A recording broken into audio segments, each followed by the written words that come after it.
ከሰሞኑ በአሜሪካ አብዛኞቹ የዜና አውታሮች ላይ ያያችሁት አንድ ዜና ነበር። አንድ የፌዴክስ መኪና ሹፌር በአንዲት የ7 ወይም የ8 ዓመት ሕፃን ልጅ ላይ የፈጸመው አሰቃቂ ወንጀል። ይህ ዛሬ የምነግራችሁ ታሪክ የየትኛውም ወላጅ የቁም ቅዠት ነው። ርዕሱን ሮዝ ጫማ ያደረገችው ሕፃን ብየዋለሁ።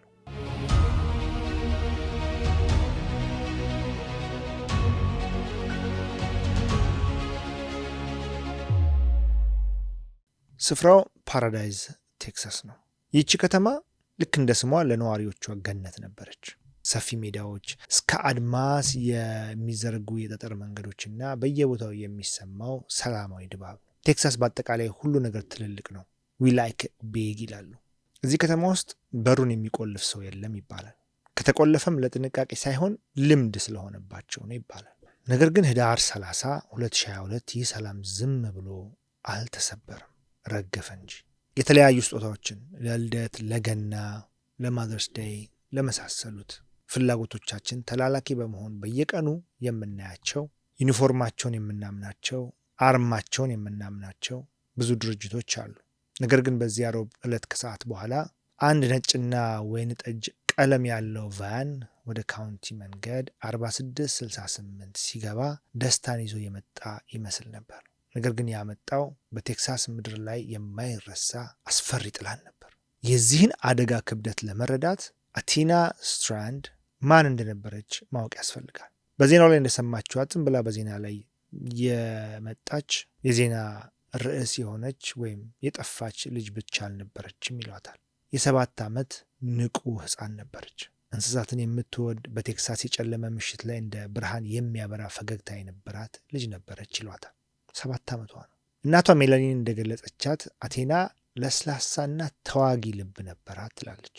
ቤተሰቧን፣ የትምህርት ቤት ጓደኞቿና በተለይም የባርቢ አሻንጉሊቶቿን እጅግ አድርጋ ትወድ ነበር። እንዲያውም በዚያ ቀን ለእሷ የሚሆን አንድ ስጦታ እየመጣላት ነበረ፣ ደሊቨር የሚደረግ የፈለግሽውን መሆን ትችያለሽ፣ you can be anything የሚል የባርቢ ስብስብ ያለበት። ይህ ከአባቷ የተላከ የገና ስጦታ ነበር። ለሀፍታ እስቲ ያስቡት። ህልም የሞላባት የ7 ዓመት ሕፃን ሐኪም፣ ጠፈርተኛ ወይም ጀግና መሆን እንደምትችል የሚነግራትን አሻንጉሊት እየጠበቀች ነበር። ያንን ህልም ይዞ የመጣው ሰው ህይወቷን ሊቀጥፍ እንደሆነ አላወቀችም ነበር።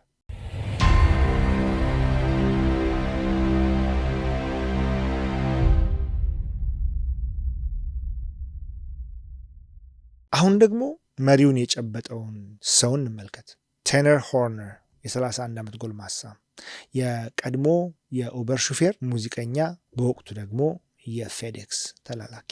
በላዩ ላይ ሲታይ ምንም አስፈሪ ነገር አልነበረውም። ከዚህ በፊትም የፈጸመው የከፋ ወንጀል የለም። ጫካ ውስጥ የተደበቀ ጭራቅም አልነበረም። ዝም ብሎ ስራውን የሚሰራ ሰው ነበር።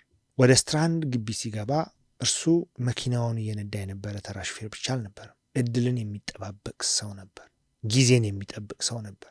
በኋላ ለስነ ልቦና ባለሙያዎች በሰጠው ቃል ምክንያት የሚባል ነገር አልነበረውም። ዝም ብላ አንዲት ሕፃን ጸጥ ያለ ግቢና እሱ ሊቆጣጠረው ያልፈለገው ድንገተኛ የጥፋት ስሜት ብቻ ነው እዛ ቦታ ላይ ነበሩት። ሁሉም ነገር በአይን እርግብግቢት ፍጥነት ነው የሆነው። የአቲና የእንጀራ እናት ለጥቂት ደቂቃ ወደ ውስጥ ገብታ ነበር ይላሉ። አቲናን ለእራት ለመጥራት ስትመለስ ግን ግቢው ጭልጥ ያለ ዝምታ ሆኖ ነበር። ነፋስ ብቻ በዛፎች መካከል ሲመላለስ ይሰማ ነበር። መጀመሪያ ላይ ተስፋ ነበር። ጫካ ውስጥ ገብታ ይሆን፣ ተደብቃ ይሆን የሚል ግምት ነበር። ነገር ግን ፀሐይ ስትጠልቅና ብርዱ ሲመጣ ተስፋው ወደ ፍርሃት ተቀየረ። በመቶዎች የሚቆጠሩ በጎ ፈቃደኞች ከፖሊስ በደረሰው መረጃ አቲናን ፍለጋ ወጡ። ፖሊሶች የፌዴክስ መኪናውን እንቅስቃሴ ሲመረምሩ መኪናው በ5:44 ላይ በዚያ ግቢ እንደነበረ አረጋገጡ። ቴነር ሆርነር እና አቲና ከመጥፋቷ በፊት እዚያ የነበረ የመጨረሻው ሰው ነበር። ነገር ግን ቴነር እንዳልተረዳው ነገር ነበረ። እያንዳንዱ የፌዴክስ መኪና ውስጥ ሹፌሮች ብቻቸውን አይቀመጡ። የፌዴክስ መኪናቸው በሰው ሰራሽ አስተውሎት የምንለው ወይም ኤአይ የታገዘ የውስጥ ካሜራ አላቸው። ያ ካሜራ ሁሉን ነገር እያየ ነበር። እናም የተፈጠረውን ነገር ያ ካሜራ በምስል አስቀርቶት ነበር። በማይታመን ወንጀል ከተከሰሰ ሰው ጋር ፊት ለፊት ስትቀመጥ ጭራቅነትን ነው አይደል የምንጠብቀው? ነገር ግን መርማሪዎች ከቴነር ሆርነር ጋር ሲቀመጡ ያገኙት በሚያስደነግጥ ሁኔታ ረጋ ያለ ሰው ነበር።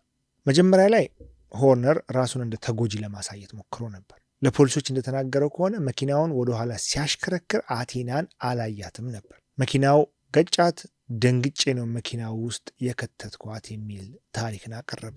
እንዲያውም መኪና ውስጥ ከገባች በኋላ በሕይወት እንደነበረች ስሟን እንደነገረችው ሁሉ ዋሽቷል።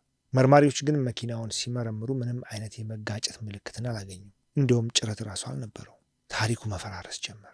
ሆርነር ስለ አደጋ እያወራ ሳይሆን ራሱን ለመከላከል ቀዳዳ እየፈለገ እንደሆነ ገባቸው። ከስነ ልቦና ባለሙያዎች በተገኘው ምስክርነት መሰረት ሆርነር አቲዝም እንዳለበት ታወቀ። ጠበቆቹ ይህንን እንደ መከላከያ ሊጠቀሙበት ሞከሩ። ነገር ግን ታነር ለስነ ልቦና ባለሙያዎች የተናገረው ነገር አስደንጋጭ ነበር። እርሱ ስለ ድንገተኛ አደጋ አላወራም። ይልቁንም ለዓመታት ሕፃናትን ስለ ማገት ያልማቸው የነበሩ ህልሞች ወይም ፋንታሲስ ነበር የተረከላቸው። የሆነ ሰዓት ላይ እንደውም ራሱን ለመከላከል መኪና ውስጥ ሆኜ አደንዛዥ እጽ ስወስድ አየችኝ፣ እንዳትናገርብኝ ስለፈራሁ ነበረ የገደልኳትም ብሎ ነበር የሆነ ምስክርነቱ ላይ እና ምንም አይነት የጸጸት ስሜት አልነበረውም። ለእርሱ አቲና 7 ዓመት የሆናት ሕፃን ሳትሆን ለዓመታት ሲያብሰለስሉ የነበረው ፍላጎቱ መፈጸሚያ ነበረች። ታነር ታሪኩን በሚቀያየርበት ጊዜ ዲጂታል መረጃዎች እውነቱን እየተናገሩ ነበር። በመኪና ውስጥ ያለው ካሜራ ሁሉንም ነገር ቀርጾታል። መኪና ውስጥ ሆኖ ሲያደርጋቸው የነበሩ እንቅስቃሴዎች፣ ምንም አይነት ድንጋጤ አለመታየቱና የፈለግሽውን መሆን ትችያለሽ የሚለው የባርቢ ሳጥን አጠገቡ እያለ እርሱ ግን ያችን ሕፃን ይዞ ሲነዳ ታይቷል። በነገራችን ላይ ይሄ ማስረጃ በፍርድ ቤቱ እሱ ባለበት ተከፍቶ ሁሉም እንዲሰማው አድርጓል። ዳኛው ሳይቀር አልቅሷል የሚል ነገር ሰምቻለሁ። በምርመራ ክፍል ውስጥ ውሸት ሲያልቅ የሚፈጠር አንድ አይነት ጸጥታ አለ። ታነር ሆርነር ለ2 ቀናት በድንገተኛ አደጋ ታሪክ ተሸሽጎ ነበር። ነገር ግን መርማሪዎቹ አላመኑትም። ሆርነር በመጨረሻ እውነቱን ተናገረ። በመኪና አልገጫትም፣ አግቷት ነበር። የገደለበት ምክንያት ግን ከመቼውም በላይ የሚያስደነግጥ ነበር። አቴና መኪና ውስጥ ሆና ስሟን ነገረችው፣ የአባቷን ስም ነገረችው። በዛ ሰዓት እንኳን ይች ሕፃን ተዋጊ ነበረች። ወደ ቤቷ ለመመለስ እየሞከረች ነበር። አጋች ነህ ወይ ብላ ጠይቀዋለች። የሆነ ሰዓት ላይ ኦዲዮ ላይ እንደተሰማው ከሆነ ሆርነር ግን ለአባቷ ትነግርብኛለች በሚል ፍርሃት ያን የጥቂት ደቂቃ እገታ ለመሸፈን ሕይወቷን ለማጥፋት ወሰነ። በገዛ እጆቹ አነቃት። የገና ስጦታ ሊያመጣ የመጣው መኪና የሕፃን መግደያ ሆነ።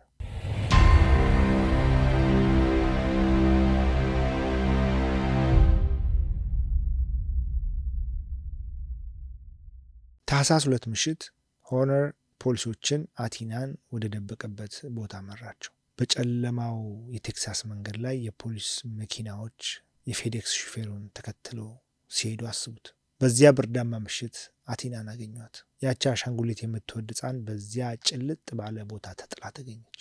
ወላጆች ይህንን አስቡት። ዜናው ሲሰማ መላው ቴክሳስ ነበር የደነገጠው። ቀስ እያለም ወደ መላው አሜሪካ ተዛመተ። መላው ፓራዳይዝ በሮዝ ወይም በፒንክ ቀለም ተሸለመ። ያን ዕለት አድርገው የነበረው ሁሉም ሰው ይጠይቅ የነበረው ለምን የሚል ጥያቄ ነበር። ዝም ብሎ ስጦታ ለማድረስ የመጣ ሰው እንዴት እንዲህ ያደርጋል? አቲና ከተገኘች በኋላ ዓለም ፈጣን ፍርድን ትጠብቅ ነበር። ነገር ግን በሕግ ሂደት ውስጥ ጊዜው ይረዝማል። ቤተሰቦቿ ለ3 ዓመታት ያህል በሐዘንና በጥበቃ ላይ ቆዩ። የሆርነር ጠበቆች የእርሱን የኦቲዝም መታመም እንደ መከላከያ ተጠቀሙበት።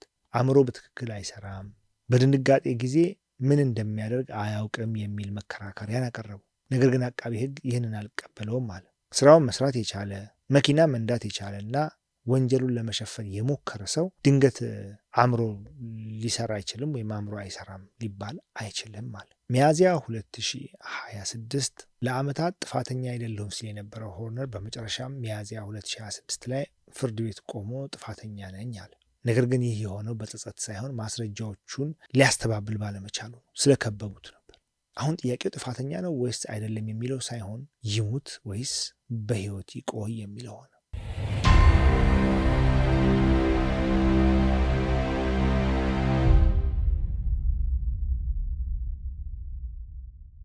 ግንቦት 2026 አሁን አቲና ከጠፋች ከ3 ዓመታት ተኩል በኋላ ታነር ሆርነር የመጨረሻውን ውሳኔ ለመስማት ፍርድ ቤት ቀረበ።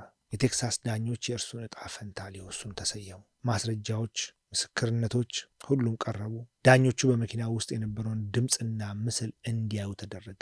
አቴና በሕይወቷ የመጨረሻ ሰዓታት ያሳየችው ምስል ዳኞቹን በጣም ነበር ያስደነገጠው። ሆርነር 0 የሚባል ሌላ ማንነት እንዳለውና ይህንን ለወንጀል እንደሚጠቀምበትም ተጋለጠ። የአቴና እናት ሜትሊን ጋንዲ ምስክርነቷን ሰጠች። ብዙ ጊዜ የተበዳይ ቤተሰቦች ንግግር እንዲያደርጉ ይፈቀድላቸዋል። ያንን የፈለግሽውን መሆን ትችያለሽ፣ you can be anything የሚለውን የባርቢ ሳጥን ይዛ ለዳኞቹ አሳየች። አቴና የፈለገችውን የመሆን እድሏ ተቀጥፏል ስትል በለቅሶ ተናገረች። ሆርነርን ፊት ለፊቱ እያየች እርሱ የአቴናን ታሪክ መጨረሻ ሊወስን እንደማይችል ነገረችው። ግንቦት 5 2026 ዳኞቹ ውሳኔያቸውን አሳወቁ። ታነር ሆርነር በሞት እንዲቀጣ ተወሰነበት። አቴና ባርቢውን እንደተመኘላት የፈለገችውን መሆን አልቻለችም ይሆናል፣ ነገር ግን ተዋጊ መሆን ችላለች። የህፃናት ደህንነት ህጎች እንዲቀየሩ ምክንያት ሆናለች። በክራይም ዞን ስም ሰላም ላንቺ ይሁን አቴና እንላታለን። ተዋጊዋ ወደ ቤቷ በመጨረሻ ተመልሳለች። ምን ተሰማችሁ በዚህ ታሪክ? እውነት አስተያየታችሁን ማየት እፈልጋለሁ። ስለነበረኝ ቆይታ እጅግ አድርጌ አመሰግናለሁ። በሌላ ኤፒሶድ እንገናኛለን።